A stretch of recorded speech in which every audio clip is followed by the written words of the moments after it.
There are reports now circulating globally that the Russians are planning on moving troops into Nicaragua, Venezuela, and Cuba. Say whatever you want about the doddering old fool in the White House, it's very clear he's never played a game of chess in his life. Washington, D.C. will not have the ability to stop this or do anything about it. And the real story behind this goes back all the way to 2014 when Washington, D.C. went off on this fool's errand trying to rewrite the story of Venezuela. And weirdly enough, it actually has something to do with what we talked about yesterday here on this channel. Back in 2018, then President Donald Trump made the statement that if you go out and you want to buy groceries, you need a picture on a card, you need ID. Now, this Kylie Joy Gray, being in her mid-30s, doesn't remember the years, the great many years, decades in fact, when you went to the grocery store, you made your selections, you went to the checkout counter, you got out your paper checkbook, you wrote the paper check, and you, of course, handed your ID and the check to the cashier.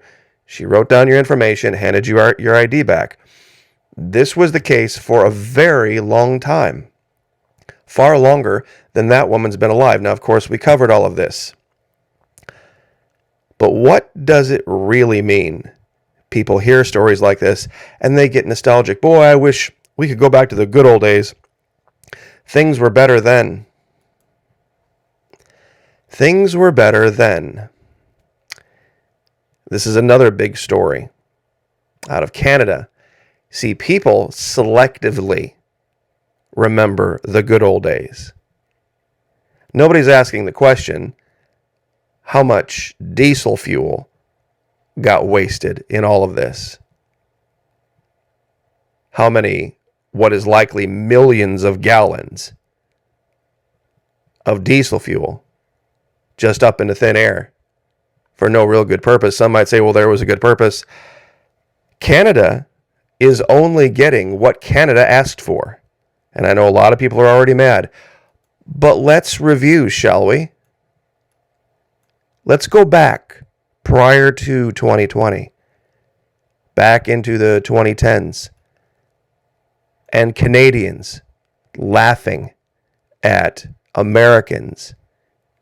Because of what? Well, the high healthcare costs. Canadians looked down their nose at the United States and said, why don't you have socialized medicine like we do? Things are much less expensive here, and the medical care is just as good, if not better, and everyone can afford things. The United States, you're just a bunch of morons, and especially the southern United States, they loved to decry and castigate and make fun of. Who remembers this? You see, people have forgotten all about this.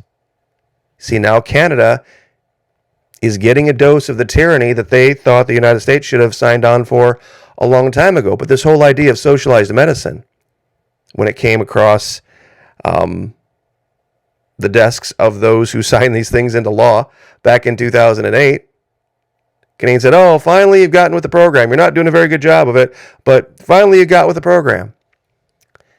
That's what gave rise to all of this. But there are two stories that are even bigger, much bigger, that nobody's seeing, and it's going to change your life. And because of the nature of those stories, once again, thank you very, very much, humbly, to the people who have affirmed that they believe in capitalism by signing up at the Florida Maquis Patreon channel for the pittance of $1 a month. Even less than that if you sign up for a year. If you sign up for a year, it comes out to 3 pennies per day. If you sign up per month, it's a little more than 3 pennies per day. See, they've made the affirmative statement that, you know what? I don't think I'm entitled to things for free. I don't believe I'm entitled to specific types of information for free. That's what those who have signed up at Patreon have said, and thank you very much for doing that. Who remembers this from yesterday? You know, the greatest generation? I pay no more than top legal prices. I accept no rationed goods without giving up government-issued ration stamps, and I'm going to do my very best to stamp out black markets, capitalism. Stamp out capitalism with your ration stamps. Pay no more than legal prices. See, a lot of people are like, wait a minute. I thought the greatest generation, they won World War II and they defeated all this, and they came home in the 1950s, and it was the greatest financial expansion ever known at the time, and it was capitalism that saved the day. It was not capitalism that saved the day. We used this image about how it didn't matter how much money you had. You had to have a stamp for something to be able to buy it. If you didn't have the stamp, didn't matter. Didn't matter. You didn't get it. But I want to take this ball a little bit further down the road, and I'm going to prove something that's going to blow your mind. If I just told it to you right at the beginning, you wouldn't have believed me. But wait until you hear this. Here's another ad. I'm out to lick runaway prices. Let's all follow the 7-key plan to hold prices down. Now, this was what they did to win World War II. Buy and hold war bonds. What does that mean? Invest in the government. 2, pay willingly our share of taxes, meaning that it was unpatriotic to seek tax exemptions or tax write-offs. That was unpatriotic and un-American. 3, provide adequate life insurance and savings for our future. 4, reduce our debts as much as possible. No such thing as credit cards for any real intents and purposes back then. 5, here's where things are going to send you off the rails. Buy only what we need and make what we have last longer. Luxuries? Unpatriotic. 6, follow government-issued ration rules and government-issued price ceilings. And 7, here's where things are going to absolutely make you sit down and question life. 7, cooperate with our government's wage stabilization program. What is that, Maki? Government's wage stabilization? Whoa, wait, what? Wait a minute. You see, the idea was this. When you took part in the black market, you actually caused inflation, because what does Econ 101 teach you about the price of things? How do you establish the price of something? Well, simple. You find out what people are willing to pay for it. And the higher the price people are willing to pay, that sets the new price. Because somebody is willing to pay a higher price, that will then be the new price. Every cent you pay above the ceiling price established by the government can dynamite price controls. That penny is a booby trap. Signs all over. Price controls really work. And this is a real article. This is not The Onion. This is not made up. We asked 5 women why they don't check ceiling prices. You see, the job was of housewives back in the 40s that when they went to the grocery store, they were to ask the clerks and ask those in business, is this the price the government allows you to charge, or is it higher? And here were the 5 excuses. The storekeeper might get mad. It's too much trouble. We can afford to pay more. My store doesn't display ceiling prices. I just don't want to do it. And you should hear the responses. I won't waste a whole bunch of your time reading all of these. But believe me, you're going to want to, and I will give you, it's a Reddit link. I will give you this Reddit link, and you can zoom in and read these. Oh, by the way, guess where Uber came from? Who remembers when you ride alone, you ride with Hitler? Why? Because of the waste of fuel. The waste of fuel. It was unpatriotic. People don't remember these things. And this John Kenneth Galbraith was in charge of price controls in World War II. And he was the one charged with establishing these ceilings. And what happened? Everybody who was subject to general maximum price regulation wanted an exception and went to Congress to persuade a congressman or a group of people on the Hill that he personally was being a menace to their society. Now, remember that whole Stabilization Act thing? You ready to have your mind blown? You ready to question life? Contents. The Act authorized and directed the President to issue an order stabilizing prices, wages, and salaries to the levels they had as of September 15, 1942, and to issue additional regulations related to the Act. The Act excluded from stabilization insurance and pension benefits in a reasonable amount to be determined by the President, meaning that they were going to not mess with the cost of living increases, people's Social Security, stuff like this. Pension actually wasn't Social Security at the time, it was pension benefits, but same idea. The Act also extended the expiration date of the Emergency Price Control Act by a year to June 30, 1944. Penalties up to $1,000, but here we go. You ready for this?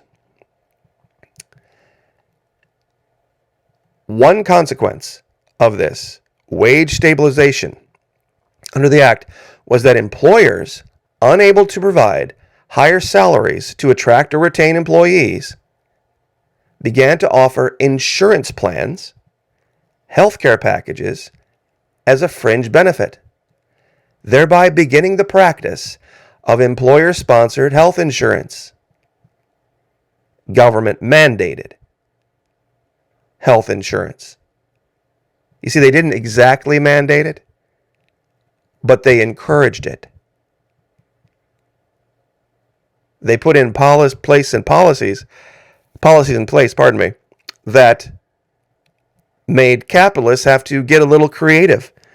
How can we make working for us better than the next guy? How can we make working for us better than the next guy? You see, this is exactly what Venezuela did. And they were wildly successful for a great many years. Don't think so? Venezuela, 1989 to 1998, under U.S. control. Average annual inflation, 10.6. Extreme poverty, 11.3. Pension recipients, 47.7. After the evil, terrible, horrible socialists took over and instituted policies that were in place in the United States during World War II, exact same policies. Unemployment dropped to 5.5. Extreme poverty dropped by half. Pension recipients went from 387,000 to 2.5 million. People with access to higher education went up 47 to 71. Now, how did the U.S. do this? How did they engineer the collapse of Venezuela in 2014? Because remember, all of your stories about Venezuela collapsing and runaway hyperinflation and all this crap started after 2014. I can show it to you in one image. Financial siege warfare. They did it with the dollar. Had there been another currency floating around in North America during World War II that was more popular and as widely accepted as the dollar, there would have been mass chaos in the United States, and we would have lost the war. It's that simple. Socialism saved America. And there's no doubt about it. You literally would have to be willingly blind and not a student of history to understand how this worked and why it worked. Everybody was on board for these big government socialist programs that kept prices down, that kept wages at a workable level,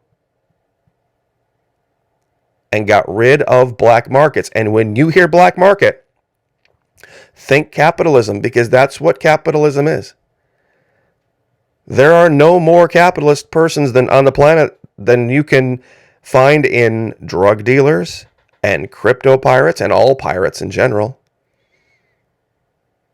and human traffickers,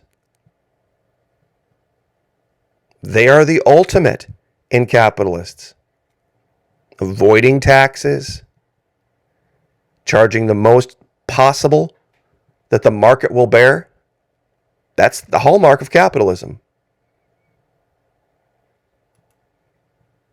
I know my Canadian friends aren't going to agree with this, but it is the reality. You look down your nose at this country, as a country, the United States meaning, for a long time, because we didn't hand over complete and total control of our lives to the government like you did. And you had socialized medicine that you bragged about, that you held up as your shining glory for years and years, how wonderful your healthcare system was and how bad it was in the United States. And how we needed to be more like you. And now when you find your end in tyranny, meaning that socialized medicine gives the government the power to mandate things, unquestioningly, what do? You go run around and waste millions and millions and millions and millions of gallons of diesel fuel, not to mention the maintenance on all the trucks. You have all this free time to be out protesting. Clearly nobody's starving, because if they were starving, they would be working, literally causing the very problem that you're trying to protest against. It's bizarre. It is a bizarre, crazy response. It's hypocritical. And for those of us here in the southern United States, we're scratching our heads. It's like, wait a minute. Wasn't Canada all sorts proud of this for years and years and years? But make no mistake, what's coming regarding Nicaragua, Cuba, Venezuela, we're going to talk about it. We're going to talk about it over at Patreon. $1, is it worth it to you? Are you a capitalist, or do you still think that you should be a socialist and you're entitled for free? Because that's a very socialist way of looking at things. And I'll leave it there. God bless, like, share, subscribe, and we'll see you guys next time.